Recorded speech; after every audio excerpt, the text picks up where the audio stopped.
Olá pessoal, nosso assunto essa semana será a parte de modelagem dinâmica de sistemas.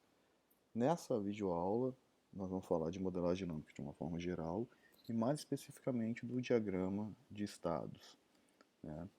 Então assim, nós já vimos a modelagem de casos de uso, né? Qual que é a ideia do modelo de caso de uso? É fornecer uma visão geral das funcionalidades que o sistema deve prover, né? Ou seja, quais são as funcionalidades que o sistema vai prover, quais são os atores que vão atuar no sistema, né? Ou seja, como que o sistema vai se comportar, né? Uma visão comportamental do sistema. Depois nós vimos os modelos de classe, né? Que a ideia é que eles capturem a estrutura do conhecimento que vai estar nesse sistema, né? Então, ele é considerado um modelo conceitual estrutural. E lá a gente define os tipos de entidades, né, que estão envolvidos no domínio, quais as relações entre essas entidades e tal, né? Já, então, enquanto o diagrama de classe representa essas informações, ele representa informações de uma forma estática, né? Então, por exemplo, suponha que a gente esteja modelando um sistema de um e-commerce. Por mais que nós modelemos, por exemplo, que no diagrama de classe aqui existe a classe venda ou pedido, por exemplo, e que essa classe pedido tem um status, e que esse status ele pode estar em pendente de pagamento, pagamento aprovado, pendente de envio, em transporte ou finalizado, por exemplo.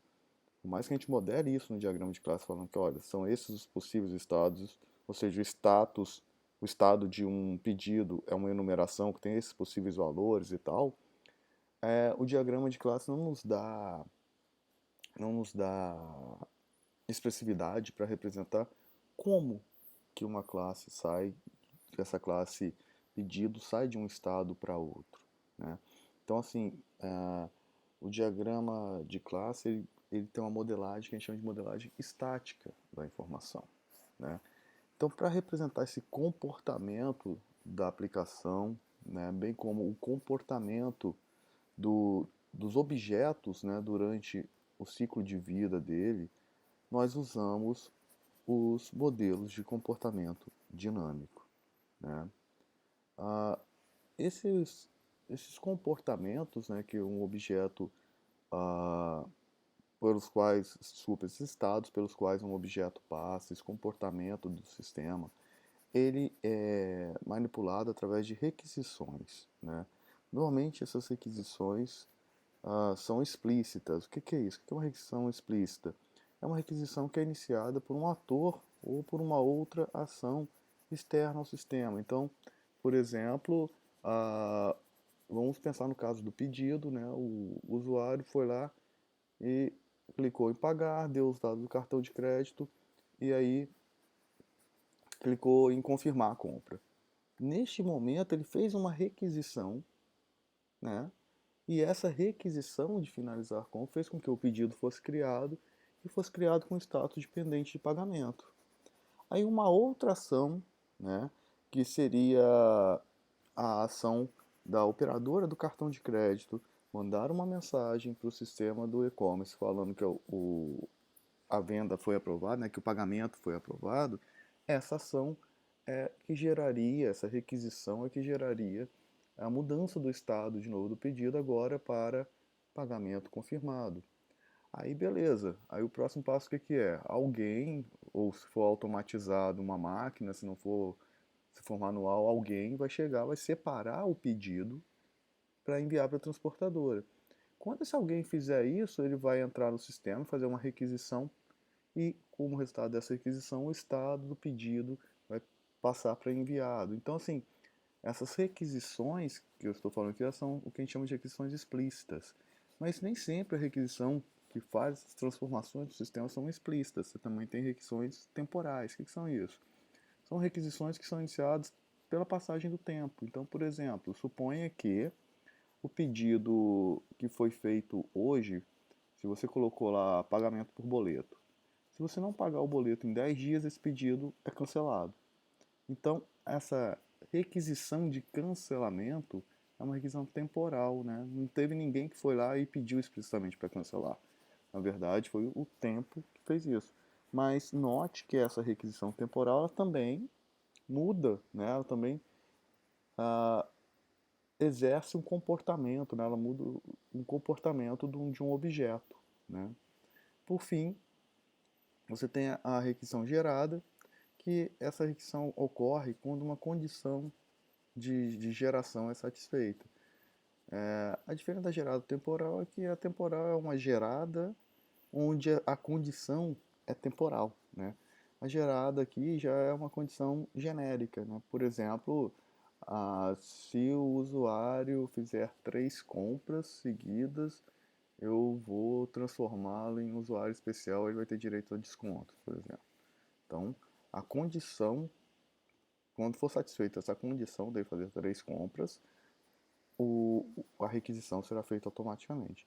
Então, assim, no geral, essa, a modelagem comportamental, né, a modelagem dinâmica que nós vamos fazer aqui, que é o foco desta aula e da próxima, nós vamos estudar modelos que nos ajudam a modelar essas requisições e o efeito dessas requisições sobre os objetos, né? Ah, a gente tem aqui também uma outra classificação de requisição, né, que você tem 2 tipos, que seriam consultas e de notificação de evento. O que é isso? Uma requisição de consulta é aquela requisição que ela só usa dados dos sistemas, ela não altera dado nenhum. Então, em geral, requisições de consulta não geram mudanças de estado no sistema, né? Então, por exemplo, quando você vai tirar um extrato da sua conta bancária, aquilo ele vai só consultar as movimentações, mas aquilo não vai gerar nenhuma alteração de estado no sistema. Note que eu disse em geral, porque, por exemplo, no extrato, suponha que a sua conta não te dê direito a extrato sem cobrar uma tarifa, ou depois te dá direito a 2 extratos sem cobrar a tarifa, por exemplo. No terceiro extrato já passa a cobrar. Então note que essa terceira consulta, esse extrato, apesar de ser uma consulta, ela gera sim alteração na base de informação, né, que vai gerar aí uma cobrança, né, de tarifa. Então, tecnicamente, ela não seria simplesmente uma consulta, né? Tecnicamente, no sentido de sistema, né? No sentido de categorização de requisição, essa requisição de extrato aí não seria só uma consulta. Mas vamos supor que os extratos são livres. Você pode pegar quantos extratos você quiser da sua conta, ou quantos saldos você quiser, ou quantas segunda vias de conta você quiser, e isso não vai gerar nada, nenhum registro de pagamento, nada. Então, esse tipo de requisição que você faz são requisições do tipo consulta. Já as requisições que aí são as que mais nos interessam nesse contexto de modelagem dinâmica, são esses de notificação de evento de domínio. São as requisições externas que traz como efeito uma mudança na base de informação, né, do sistema. Então, quando você efetua um pagamento de um pedido, que isso vai mudar a transação do pedido, quando você altera o cadastro do cliente, que isso vai mudar os dados do cliente. Então, tudo isso são eventos de domínio que são notificados, né? E esses são os eventos que nos interessam, os eventos que nós acabamos modelando quando a gente faz essa modelagem dinâmica, né?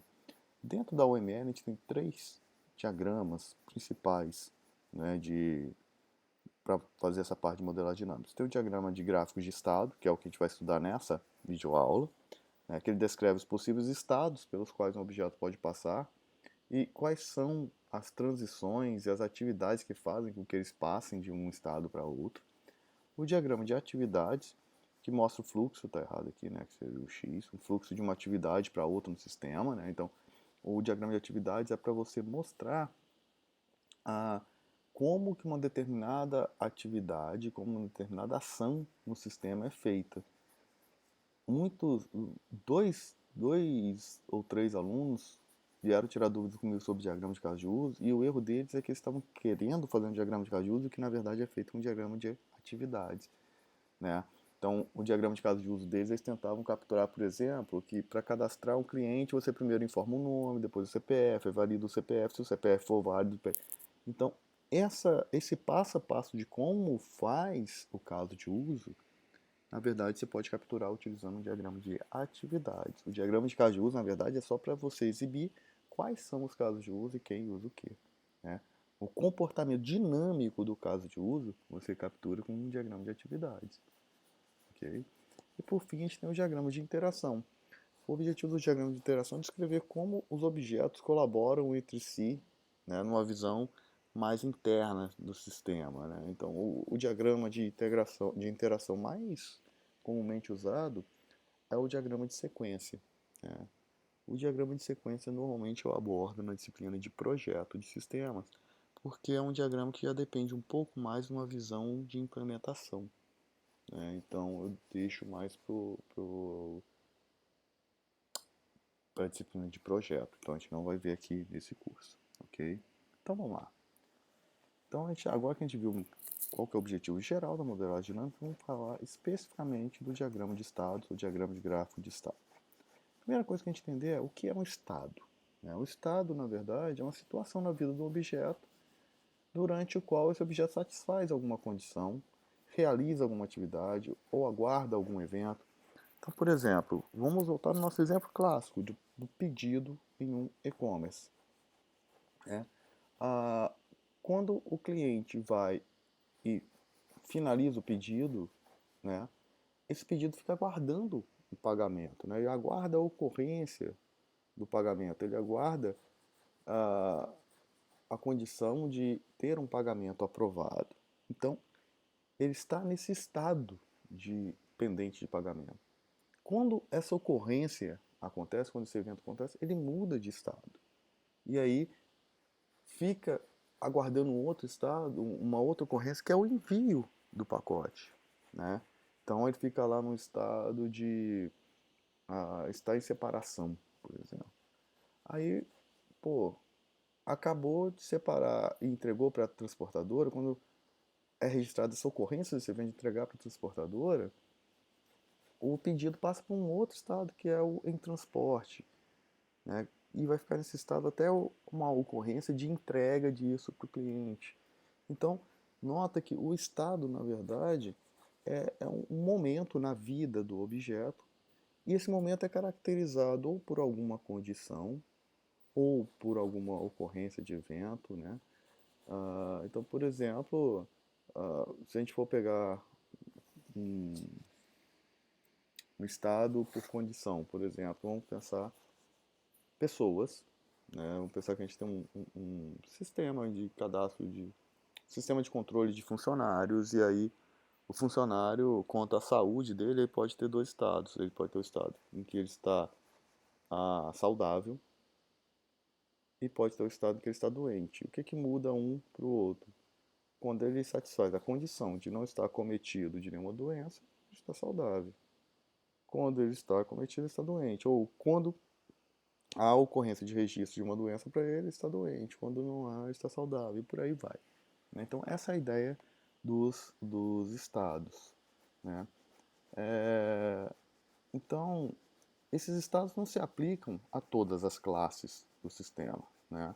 Eles se aplicam só às classes que a gente chama de classes modais, ou classes com estados. Essas classes normalmente são as classes mais centrais que você tem no sistema. Então, por exemplo, o sistema de e-commerce, né, que é o que a gente está usando como exemplo direto, a gente faria, por exemplo, um controle de status para a classe pedido, que é essa classe que passa por todo esse fluxo, né? A, a classe produto, de repente, pode ter um estado no sentido de, enquanto aquele produto está disponível para venda, ele está nesse estado disponível para venda, ele pode ser colocado lá no sistema, ele pode... A partir do momento que o fornecedor para de nos fornecer aquele produto, eu vou colocar que ele está indisponível para venda. E aí ele para de aparecer lá nas páginas de oferta do meu e-commerce e tal. Mas note que, olha a complexidade, né, do número de estados que você tem na classe pedido e a complexidade do número de estados que você tem na classe produto. Então, assim, o diagrama de estados não é um diagrama que você faça para todas as classes. Você vai fazer só para as classes modais, né, que são as classes que têm estados, e ainda assim para a classe que você tem um conjunto de estados que vale a pena você documentar, né, esses estados. Então,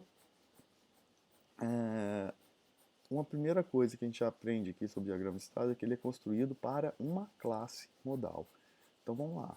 Enquanto o diagrama de caso de uso, você fez o diagrama de caso de uso do sistema, o diagrama de classes, você fez o diagrama de classe do sistema, o diagrama de estado, não. O diagrama de estado, você não faz o diagrama de estado do sistema. Você faz o diagrama de estado para capturar os possíveis estados dos objetos de uma classe.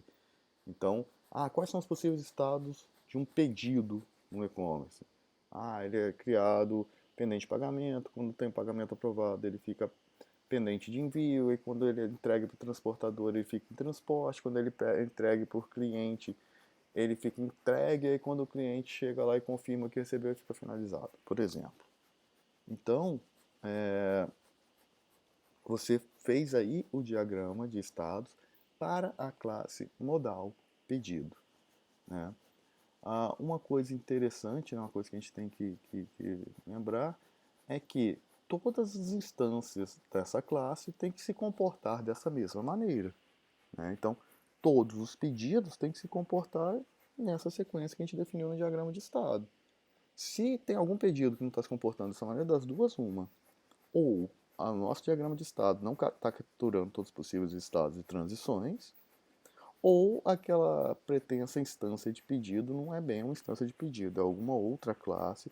Por quê? Porque todos os objetos de uma mesma classe têm a mesma estrutura, né? Ou seja, os mesmos atributos e o mesmo comportamento. Então, se ele se comporta diferente, se ele não está fazendo o que o diagrama de estado faz das duas, ou o diagrama de estado está falhando em capturar esse comportamento, ou na verdade tem uma outra classe envolvida e esse objeto é objeto dessa outra classe e você tem que dar uma observada para descobrir que classe é essa, enfim, achar onde está o problema, né? E um estado ele é relevante quando ele ajuda a definir efeitos ou restrições do sistema. Por exemplo, saber que o pedido está pendente de pagamento é importante por quê? Porque só nesse estado é que você vai permitir que o pagamento seja feito, né? Você não vai permitir um pagamento com um pedido, permitir uma segunda via de um boleto, por exemplo, para um pedido que já foi pago. É importante saber que o pedido já foi entregue para a transportadora, porque o seu cliente tem que saber, né? O seu cliente precisa do número de rastreio para acompanhar, porque de repente, depois que ele foi entregue à transportadora, eu não posso mais cancelar o pedido, antes eu poderia, e por aí vai. Então, assim, o estado tem que ser relevante no contexto do sistema, beleza? O diagrama de estado, então, já disse isso, né? Ele descreve os possíveis estados pelos quais o objeto pode passar e quais são os estímulos que fazem com que ele passe de um estado para outro.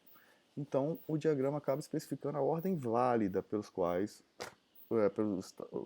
a ordem válida dos estados pelos quais um objeto pode passar. Okay? Vamos dar um exemplo aqui. Esse exemplo é um exemplo clássico, não tem muito a ver com sistema de informação, né? Mas é um exemplo clássico que você acha nos livros aí, que é o exemplo do estado de um elevador. Essa bolinha preta aqui, ó, indica o estado inicial. Então, inicialmente o elevador está no estado parado. Quando ele chega nesse estado, é isso que esse entry aqui significa, quando ele chega nesse estado, ele executa essa função de abrir a porta. Então, toda vez que o elevador entra no estado de parado, né, ele vai abrir a porta. Isso é representado pelo entry. O entry quer dizer quando ele entra no estado, barra, isso aqui é o que ele vai fazer quando entra no estado, ou seja, abrir a porta. Aqui a gente vê que ele tem uma transição de estado. Ou seja, quando a função de operar elevador for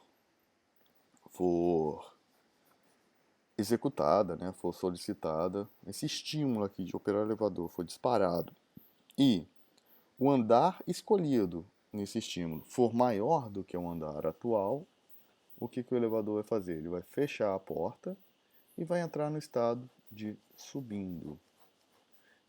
Enquanto ele estiver no estado de subindo, isso que essa cláusula do aqui quer dizer que enquanto ele estiver no estado de subindo, ele vai executar essa operação de ir para o andar solicitado.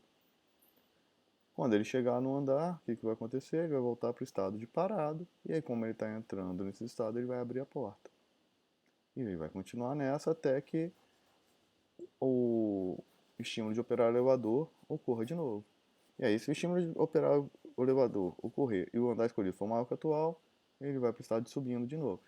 Ah, não, mas e se o operar o elevador acontecer e o andar escolhido for menor que o atual? Ah, então ele vai para o estado de descendo. Então, assim, isso aqui é só um exemplo clássico, né? Que todo mundo aqui já andou de elevador, então é uma forma de tentar didaticamente mostrar para vocês o diagrama de estado. Né? Os próximos exemplos que a gente vai ver são mais focados em sistema de informação. Então vamos lá, aqui a gente tem a notação geral, né, de um diagrama de estado. Essa bolinha preta marca o estado inicial, ou seja, quando o objeto ele é criado nesse estado. O diagrama de estado sempre começa por essa bolinha preta. Beleza? O estado, esse quadrado com cantos arredondados, né? Desculpe, esse retângulo com cantos arredondados, denota um estado. No estado, você pode ter dois compartimentos. Né? Pode ser dividido aqui por uma linhazinha definindo dois compartimentos. O compartimento superior é o nome do estado. E no compartimento inferior, a gente tem aqui uma atividade que é desenvolvida no estado. Né? Para essa atividade, você tem três palavras-chave. Você pode definir uma atividade que é feita no entry do estado, ou seja, quando entrar nesse estado vai fazer tal coisa. No do, que é enquanto estiver nesse estado ele vai ficar fazendo tal coisa. Ou no exit, que é quando ele sair do estado ele vai fazer tal coisa. Ok? Isso aqui, essa seta que liga os dois estados, é o evento de transição de um estado para outro. Então você coloca o nome do evento, ok? Você pode colocar uma condição de guarda, que é uma condição entre colchetes. No caso lá do elevador, o evento era operar elevador. E a condição de guarda era o andar que ele pediu ser maior do que o andar atual, aí ele iria para o estado de subindo, ou se operasse o elevador e o estado de guarda fosse menor, o andar fosse menor do que o andar que ele estava, ia para o estado de descendo. Né? E aqui é a ação que ele vai executar quando for feito esse estado, né? Quando o evento for feito, né? Que aqui no caso, desculpa, do elevador era fechar a porta, ok? Por fim, então, ele vai fazendo o estado, e aí a gente tem o estado final. O que é o estado final? O estado final, ele marca o final da vida do objeto. Então, note, se a gente tivesse esse diagrama de estados aqui, o que a gente está dizendo é, quando o objeto chega nesse estado 3, pode ocorrer um evento de destruição, e aí, ocorrendo esse evento de destruição, por exemplo, uma exclusão, o objeto chega no estado final dele, ou seja, o estado final aqui, na verdade, indica, digamos assim, a morte do objeto, né? A exclusão do objeto. Então, nem todos os diagramas de estado vão ter um estado final, ok? Então, vamos aos exemplos, né? Tá, primeiro, antes disso, vamos só falar um pouquinho aqui da transição, que isso aqui é importante, né? As transições são os eventos, normalmente eventos externos, que motiva a saída de um estado, do objeto de um estado para ir para outro, né? Então o evento aqui é o que motivou a condição, é a condição que vai fazer com que ele saia, por exemplo, se essa condição não for satisfeita, por mais que o evento tenha acontecido, ele não vai sair daquele estado e ir para esse aqui. A condição é muito utilizada quando de um estado ele pode ir para outros dois. Por exemplo, vamos voltar ao nosso exemplo lá do pedido. O pedido estava pendente de pagamento. Aí, o evento que acontece é uma confirmação da operadora do cartão. A condição é pedido aprovado, então o pedido vai para o estado de pago. Agora, se teve a comunicação da operadora de cartão e a condição foi pedido não aprovado, o pagamento não aprovado, desculpa, aí de repente o pedido vai para o estado de cancelado, por exemplo. Ou ele volta para o próprio estado de pendente de pagamento para o cara poder informar outra forma de pagamento e por aí vai. Beleza? E a ação é, é uma ação que é realizada durante essa transição. Então, por exemplo, vamos supor que O evento aqui, então, seria a confirmação da operadora do cartão. A condição é o pagamento foi autorizado. E aí eu quero que quando isso aqui aconteça, além de mudar o pedido de status, um e-mail seja enviado para o cliente falando que o pagamento foi autorizado. Então, a ação aqui seria enviar e-mail de confirmação, por exemplo. Ok?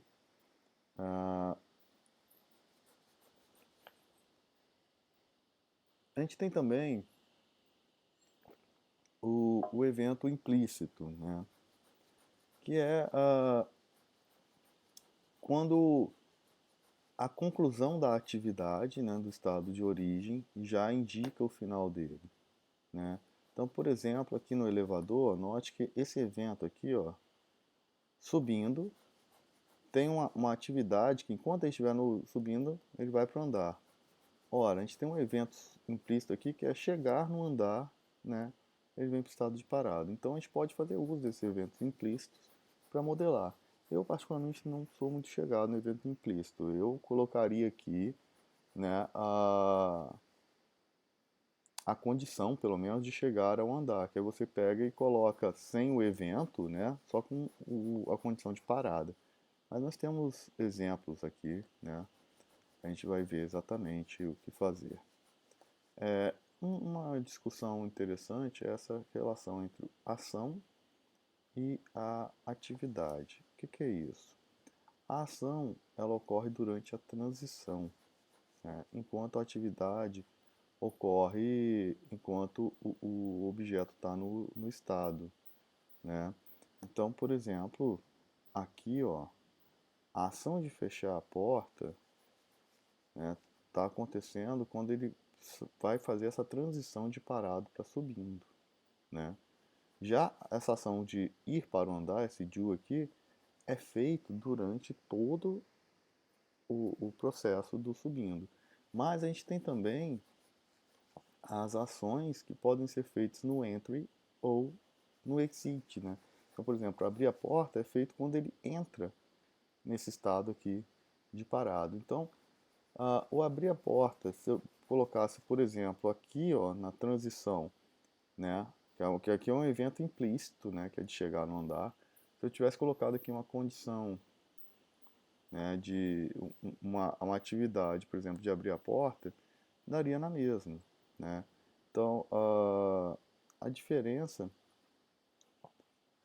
tecnicamente, é que você opta por representar como entry ou exit, né, do estado, quando ele é executado sempre, independente da transição. Já quando ele depende da transição, você coloca na transição. Mas, por exemplo, nesse caso aqui, ó, nesse caso aqui, o que a gente está querendo dizer ali é o quê? Esse entry aqui eu coloquei no estado, por quê? Porque se eu não colocasse no estado, toda vez que o elevador para, eu tenho que abrir a porta, correto? E como é que ele pode chegar no estado de parado? Saindo do estado de subindo ou saindo do estado de descendo. Então, para não colocar aqui no entry do estado, eu teria que colocar tanto nessa transição quanto nessa transição. Me daria mais trabalho, por isso eu coloquei aqui no entry, mas faria o mesmo efeito, a semântica seria a mesma. Se você tiver só uma transição que chega naquele estado, aí fica mais igual ainda a semântica, né? Porque você vai colocar num lugar só, então tanto faz. Ok? Então vamos lá, vamos a alguns exemplos, né? Vamos supor que a gente tenha esse diagrama aqui. O que está sendo dito aqui? Vamos supor que esse diagrama seja o diagrama de estados da classe pedido, da classe A, por exemplo. O que está sendo dito aqui é que todo objeto da classe A, quando é criado, ele é criado no estado E1.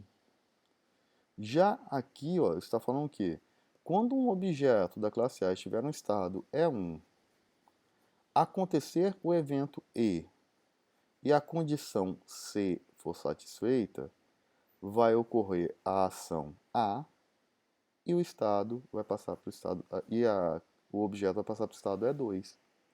Por exemplo, voltando lá ao nosso exemplinho do e-commerce, toda vez que o pedido estiver no estado pendente de pagamento,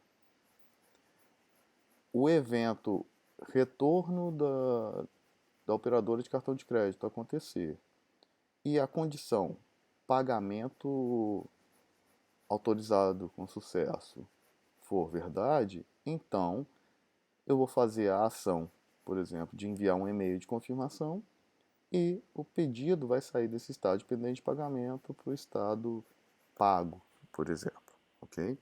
Note que a ação aqui ela é opcional. Ah, se o pagamento acontecer com sucesso, eu vou só mudar de estado, não vai fazer ação nenhuma? Beleza, você simplesmente não especifica ação nenhuma. Já esse diagrama aqui está falando o quê? Que enquanto aquele objeto estiver nesse estado E1, essa atividade A vai ser realizada. Quando terminar a atividade A, ele automaticamente vai para o estado E2. Por que quando terminar a atividade A, ele vai automaticamente para E2? Porque note que nenhum evento está sendo especificado aqui na transição, né? Isso aqui é um evento implícito. Qual que seria o evento implícito? O fim da atividade que está determinado aqui dentro. Isso é um recurso que raramente eu uso em diagramas de estado. É bom vocês saberem, até porque vocês podem pegar alguém que usa, mas eu sinceramente vejo poucos exemplos em que eu consegui usar isso aqui, ok? Por fim, o último objeto, né, de modelo que a gente tem aqui é o estado final, que é essa bolinha preta circundado por um círculo preto, que ele é utilizado para representar que o objeto deixa de existir, né? Então, não é obrigatório ter estado final em diagrama de estado. Objetos que nunca serão excluídos, né, do seu sistema, por exemplo, eles não terão um estado final. Mas pode também ter mais de um estado final no seu diagrama, né? Por exemplo, vamos supor que os pedidos que estão pendentes de pagamento e que não forem pagos no prazo de 10 dias vão ser excluídos.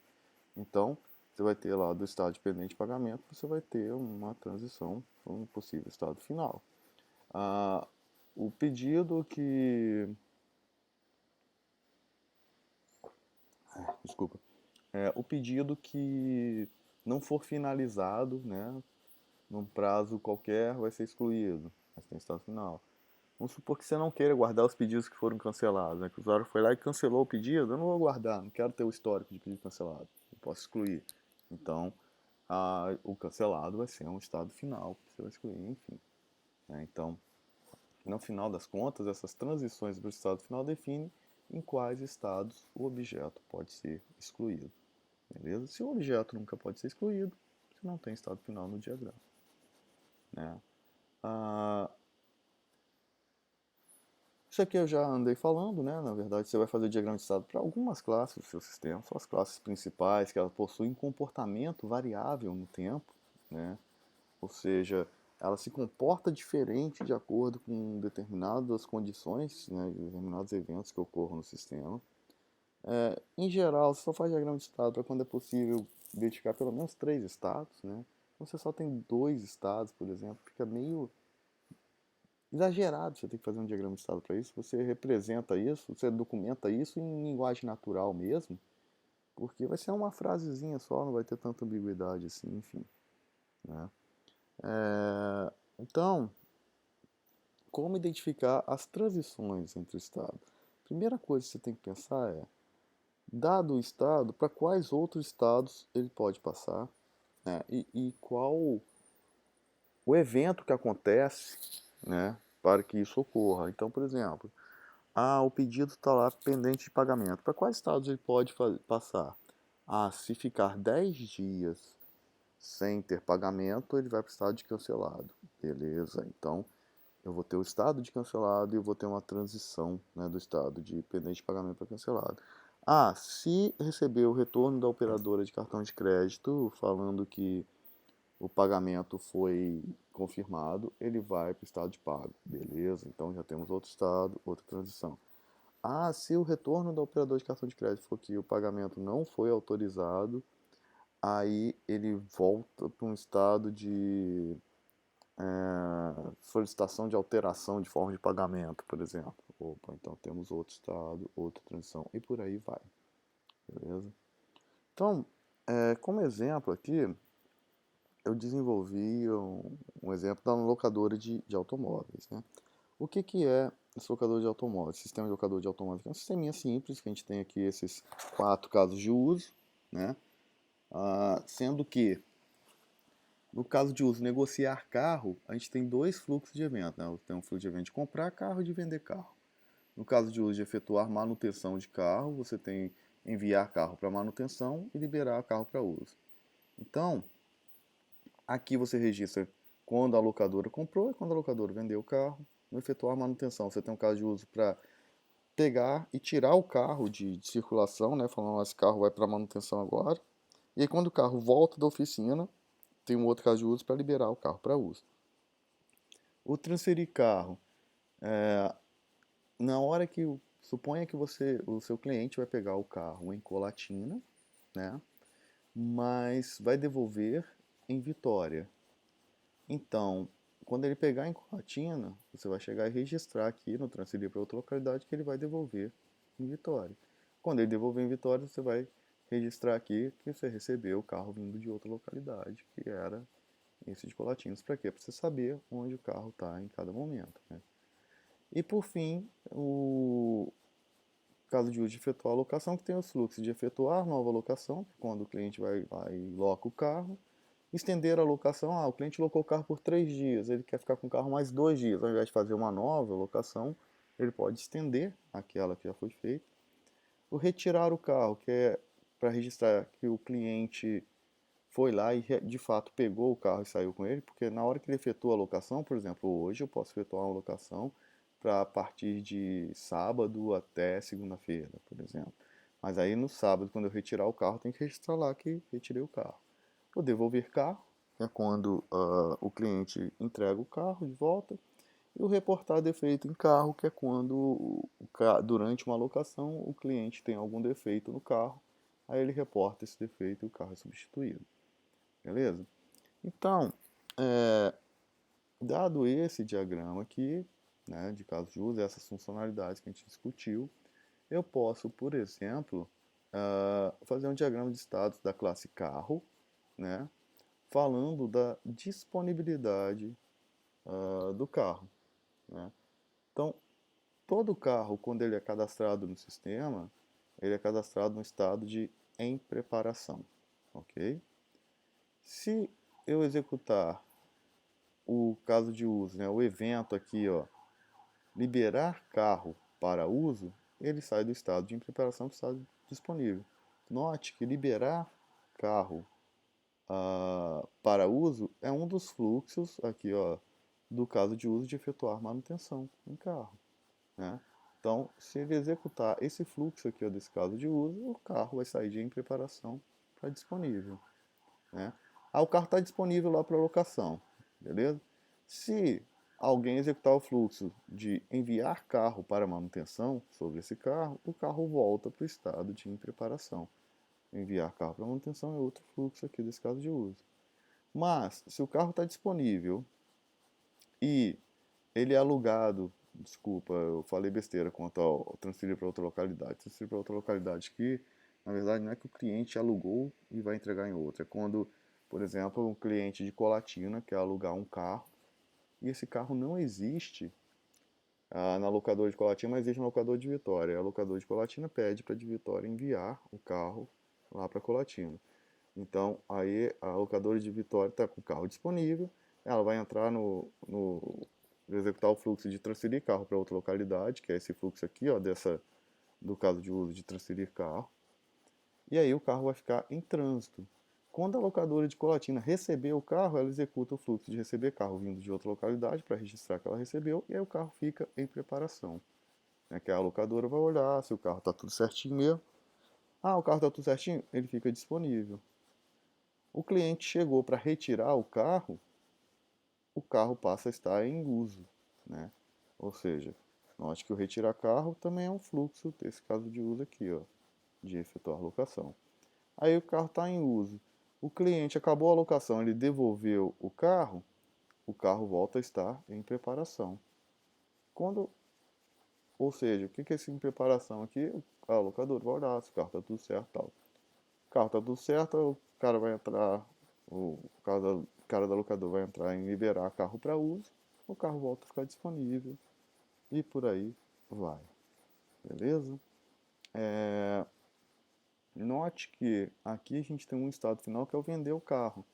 Ou seja, se a locadora, o que a gente está falando aqui é se a locadora vender um carro, né, ah, esse carro vai ser excluído da nossa base. Não, é só um exemplo aqui didático, né? É claro que a gente entra naquelas restrições que a gente falou muito quando a gente falou de casos de uso, né? Que no excluir você tem que tomar muito cuidado, porque, por exemplo, se o carro já estiver associado a alguma locação, você excluir o carro, você vai ficar sem o registro de qual carro foi daquela locação, né? Então, assim, temos que tomar cuidado com isso, mas aqui a gente está só como exemplo didático, o que a gente está dizendo aqui? A locadora, o caso de uso de vender carro, né, é um fluxo deste caso de uso aqui de efetuar locação, não, aqui ó, de negociar carro, é esse fluxo aqui, segundo esse diagrama de status, só pode ocorrer em carros que estejam no estado em preparação, né? Então, carros que estão em trânsito, estão disponíveis, estão em uso, eles nunca podem ser vendidos. O vender carro só vai ser usado sobre carros que estão em preparação. E o fato de estar ligado a um estado final significa que quando essa operação ocorrer, esse carro, né, esse objeto vai deixar de existir, vai ter chegado ao fim do fluxo de vida desse objeto. Okay? Aqui nós temos um diagrama um pouco mais elaborado, né? Onde qual a diferença? A diferença é que aqui, ó, no disponível, quando o cara retirava o carro, eu falava que estava em uso, quando ele devolvesse o carro, estava em preparação. Aqui a gente ah, explorou um pouco mais o em uso, né? Ou seja, o carro estava disponível, o cliente foi lá e retirou, o carro sai em uso normal. Se a data corrente for maior do que a data de devolução prevista, ou seja, ele pegou o carro para devolver no dia 2 de abril. Suponha que hoje seja 3 de abril. 3 de abril é maior que 2 de abril? Então, opa, desculpa, eu quis dizer março, né, que nós estamos em março, mas enfim, vale o exemplo também. Suponha que a data prevista para devolução era 2 de março, hoje é 3 de março, a data corrente é maior do que a data prevista, então automaticamente o carro sai do estado em uso normal para o estado em atraso. E aí ele só vai sair do estado em atraso quando o carro for devolvido, né? Ou quando o usuário estender a locação do carro, que aí o carro volta a estar em uso normal. Se em algum momento do uso normal o usuário reportar defeito em carro, que é um outro fluxo, né, desses casos de uso, o carro vai para o estado de quebrado. Enquanto o carro estiver no estado de quebrado, se o caso de devolver carro for executado em volta à preparação, né, na verdade, esse é o único caso de uso. Né? A única forma que ele pode sair do estado de quebrado é com o devolver carro e vindo aqui em preparação. Beleza? Então, uma coisa que é interessante notar aqui. Toda transição aqui ó, é ou um caso de uso ou um fluxo de um caso de uso. Por quê? Porque a gente está falando sempre de requisições explícitas. Né? A única que não foi fluxo de caso de uso foi essa aqui, né? Que na verdade aqui é uma requisição temporal, né? O evento, né, a condição de que a data corrente é maior do que a data prevista, automaticamente faz o objeto sair desse estado e vir para esse estado aqui. Então note que aqui a gente não tem um evento, a gente só tem uma condição de guarda, né? Que o evento é implícito, é a passagem do tempo aí, né? Aqui a gente tem um diagrama de estados da classe carro também, quanto à possibilidade de venda. Então note, a gente tem dois diagramas de estado para a classe carro. Aqui eu estou falando do estado do carro quanto à disponibilidade dele para locação. Ele pode estar em preparação, ele pode estar disponível para locação, ele pode já estar em uso, ele pode estar quebrado, ele pode estar em trânsito, quando eu estou transferindo de uma locadora para outra, ou ele pode estar em atraso, que é quando o cara deveria ter devolvido, mas ainda não devolveu. Aqui, eu já estou falando do estado do carro, mas considerando a possibilidade de venda. O que é isso? Vamos supor que a regra da nossa locadora seja o seguinte: eu comprei o carro só pode ser vendido quando ele estiver com mais de 50 mil quilômetros rodados ou quando ele tiver mais de um ano de uso, né? Então, o carro não está à venda, ele ficou com mais de 50 mil quilômetros rodados, ou a data corrente menos a data de aquisição for maior que um ano, ou seja, deu mais de um ano que ele foi comprado, né, que ele foi adquirido, automaticamente o carro passa a estar à venda. É isso que esse diagrama está sendo dito, né? Então, todo carro, quando é criado, ele é criado com estado de não estar à venda. A quilometragem dele passou de 50 mil quilômetros, ou a data de aquisição já passou mais de um ano, automaticamente o carro vem para o estado de à venda. E aí, quando for registrado uma venda, ou seja, quando o caso de usar de vender carro atuar sobre esse carro, o carro é excluído, né? Não vamos entrar no mérito aí do não ser uma boa prática excluir, porque você pode ter registros de locação sobre esse carro e tal. É só uma questão didática mesmo aqui, né, para mostrar a exclusão. Então, quando um carro é criado, ele é criado então com dois estados, né? Um estado quanto à possibilidade de venda, que é o fato dele não estar à venda, e um estado que é o fato de estar em preparação para a locação. Aí alguém vai lá, vistoria o carro e fala: opa, esse carro está liberado para uso. Ele continua no estado de não estar à venda, quanto à venda, mas quanto à questão de disponibilidade para locação, ele está disponível. E assim vai, né? Ah, beleza. Uma outra forma, né, uma outra forma que a gente tem é de falar, por exemplo, de estados que contemplam outros dois estados. Então, por exemplo, aqui nós temos o estado da classe locação, né? O que está sendo dito aqui? Ó? Toda locação ela é criada como ativa, mas ela é ativa em curso normal, né? O que é isso? Eu criei a locação, na hora que eu crio a locação, ela é criada como ativa em curso normal. Se a data corrente ultrapassar a data de devolução prevista, essa alocação passa a ser uma alocação ativa com prazo expirado. Aí beleza, o cara foi lá e pediu para estender a alocação, né? Executou o caso de uso de estender a alocação sobre essa alocação. Essa alocação voltou a ser ativa em curso normal e fica nesse ciclo aqui. Mas em qualquer um desses dois, né, ou ativo em curso normal ou ativo em prazo expirado, se o caso de uso devolver carro for executado sobre essa locação passa para o estado de pendente. Ela está no estado de pendente, o pagamento é efetuado, essa locação estará concluída. Note que aqui não tem estado final, ou seja, em nenhum desses estados aqui a locação poderá ser excluída. Beleza? Isso aqui então, essa atividade que é composta por, ou desculpa, esse estado que é composto por dois subestados, ele só é utilizado para você, por exemplo, essa saída aqui, essa transição, que poderia ser tanto do ativo em curso normal como em ativo de curso expirado, ela fica, com prazo expirado, ela fica só na superatividade, né, superestado, desculpa, ativo.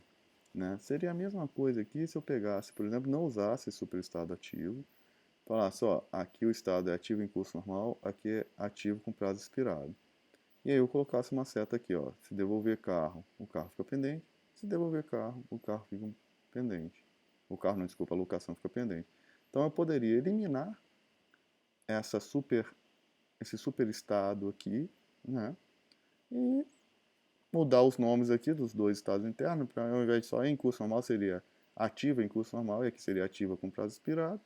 E a seta aqui do devolver carro, ao invés de ter uma única saindo do superestado, teria uma transição saindo de cada estado anterior. Seria a mesma coisa. Beleza? Uma coisa interessante, então vamos lá. vamos começar a pensar na relação entre os casos de uso, não, desculpa, entre os diagramas. O que a gente nota? Primeiro, o diagrama de estado é um diagrama de estado para uma classe. Então aqui nós temos o diagrama de estado da classe locação, aqui nós temos da classe carro e por aí vai. Ou seja, no diagrama de classe vai haver uma classe locação, vai haver uma classe carro. E quanto ao diagrama de casos de uso, as transições, né, os eventos que fazem as transições dos estados, normalmente são mapeados como casos de uso ou como fluxos desses casos de uso. E aí, então você tem diferentes visões do sistema e uma visão complementa a outra. Aqui você está falando que o cara pode fazer essas coisas no sistema. Aqui você está falando que quando ele faz essa coisa aqui lá no sistema, esse fluxo de evento aqui, isso faz com que um determinado objeto saia desse estado e passe para esse estado. E esse objeto é dessa classe aqui que existe lá no diagrama de classe. O que a gente está falando aqui é que você pode ter o estado de uma classe, ele pode ser derivado de outros atributos, né? Ou ele pode ser definido como um próprio atributo. Por exemplo, aqui nessa classe aqui, nós estamos definindo o atributo estado, né, para definir o estado da alocação. Quais são os possíveis valores desse atributo? Os possíveis valores desse atributo são ativo em curso normal, ativo com prazo expirado, pendente ou concluída. Por quê? Porque uma locação vai estar num desses estados. Mas note que talvez eu não precisasse desse atributo. Por quê? O que é uma locação ativa em curso normal? É uma locação que não foi devolvida ainda, né? Ou seja, não tem data de devolução efetiva ainda registrada e a data prevista para essa devolução ainda é menor do que a data atual. Já se ela não tiver uma devolução efetiva registrada e a data prevista for menor do que a atual, então eu posso concluir que a minha devolução é uma locação ativa com prazo expirado. Já se ela tem uma data de devolução efetiva, mas não tem uma data de pagamento ainda, então é sinal que ela está nesse estado aqui, ó, de pendente, porque já foi devolvido, mas não foi efetuado o pagamento. Por fim, ela tem data de devolução e ela tem os dados do pagamento, data do pagamento, o valor, a forma de pagamento, então o estado dela seria concluída. Então, esse atributo estado aí, talvez não fosse uma boa eu ter ele. Por quê? Porque ele é computável pelos outros atributos. Então talvez fosse melhor eu definir um método de obter estado e a lógica desse método seria exatamente essa que a gente falou aqui. Aí vai olhar, se ah, não existe data de devolução efetiva e a data de devolução prevista é maior do que a atual, então return estado ativo em curso normal. Se não tem data de devolução efetiva, mas a data de devolução prevista é menor do que a da atual, então o return ativo com prazo expirado e por aí vai. Então, às vezes você consegue computar o estado pelos atributos da classe e não precisaria ter um atributo, né, lá no diagrama de classe, ok? Uma outra questão aqui é que você poderia, né, ter reificado, né, ter representado os eventos, né, como classes separadas. Então, por exemplo, aqui ó, a gente tinha representado dentro da alocação a, a data de devolução, né, e os problemas registrados. E dentro de locação também os dados de pagamento, a data de pagamento, valor, a forma de pagamento. Então, mas note que a devolução é um evento que ocorre, assim como o pagamento é um evento que ocorre. Então, é uma boa prática você registrar, você representar esses eventos no seu diagrama de classe, né? E de forma então que você teria a classe locação com os atributos data da locação, data de devolução prevista, valor e tudo mais. E aí, uma locação, ela pode ter 0 ou 1 devolução. Então, o cara locou e ainda não devolveu, ele tem zero devolução. Quando ele devolver, vai ser criado um objeto de devolução e esse objeto vai ter uma data e os problemas registrados durante a locação. Já a mesma coisa seria com pagamento, né? Ele vai ter 0 ou 1 pagamento, o pagamento vai ter a data e tal. Né? Data, valor e a forma de pagamento. E aí, o mesmo cômputo que a gente falou anteriormente poderia ser feito para o estado da alocação aqui. Ah, a alocação está com 0 devolução e a data de devolução prevista é menor do que a atual, então o estado é ativo em curso normal. Ah, ele não tem devolução e a data de devolução prevista já está menor do que a data atual, então o estado é ativo em atraso. Enfim, o mesmo cômputo que a gente falou no anterior, né? E aí aqui tem até uma anotaçãozinha de diagrama de classe que eu coloquei aqui que eu não sei, não lembro se eu passei para vocês, mas é porque é uma coisa que não é tão usada. Essa barrinha aqui na frente ó, é para representar que esse atributo ele é calculado, né? E ele é um atributo derivado, né, de todo esse cômputo que a gente está falando aqui, beleza? Então, pessoal, sobre diagrama de estados, é isso, né? Vou falar para vocês. Então, a atividade né, dessa semana já está disponível. É você fazer um diagrama de estado para uma classe, lá tem lá a descriçãozinha né, do ciclo de vida da classe, e eu peço vocês fazerem um diagrama de estado, né, ah, praticando, né, aplicando esses conceitos de estado, de transição, de evento que ocorre na transição e de ah, condições de guarda. As ações executadas em entry, em exit ou em do do estado é uma coisa que a gente usa muito pouco. Então, assim, dá para fazer sem utilizá-los, tá? Eu só falei delas aqui porque vocês podem pegar um diagrama aí e ter que entender né, o que o diagrama diz. Então, agora é pegar, tentar fazer essa atividade. Qualquer dúvida, entre em contato, né? E é isso. Bons estudos, cuidem-se.